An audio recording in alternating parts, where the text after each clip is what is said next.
Frederica's story is it's really the story of many military posts. If there's no longer a need for these guys, because the Spanish have been defeated, if there's no longer a need for them, they're expensive, they get pulled out and it kills the economy. So Frederica has kind of several different phases in that. That big, long, about 6-year phase in the middle, life's good. At least from an economic standpoint. The problem is when you actually end up with more soldiers than settlers in the town, and Mr. Oglethorpe, General Oglethorpe believes, who had actually been pretty fair between them. Well, what happens is you end up with, it really becomes kind of a martial law situation, and becomes quite difficult.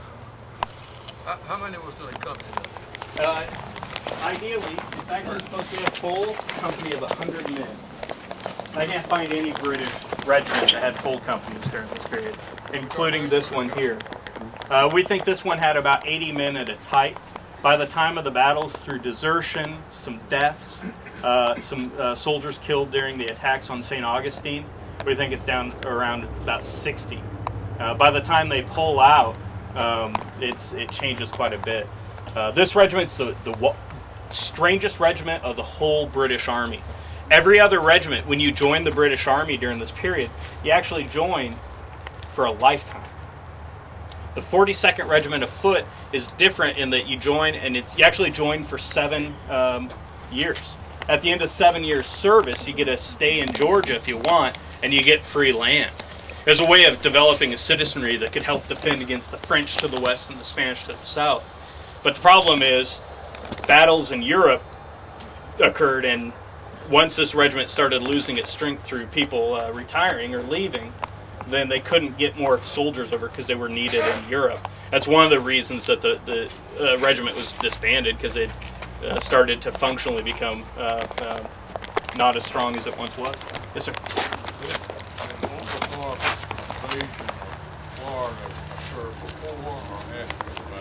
Both. In 1740, he attacks down there after the declaration of war between the Brits and the Spanish, and the 1740 siege goes pretty bad pretty quickly.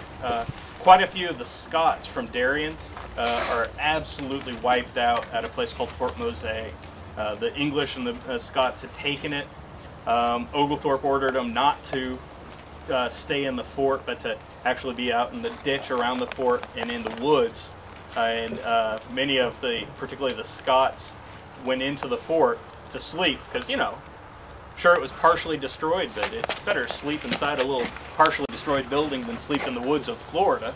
And in the morning they were counterattacked, and many of them were caught off guard. And so that's the 1740. 2 years later, the Spanish return the favor and come and pay a visit up here.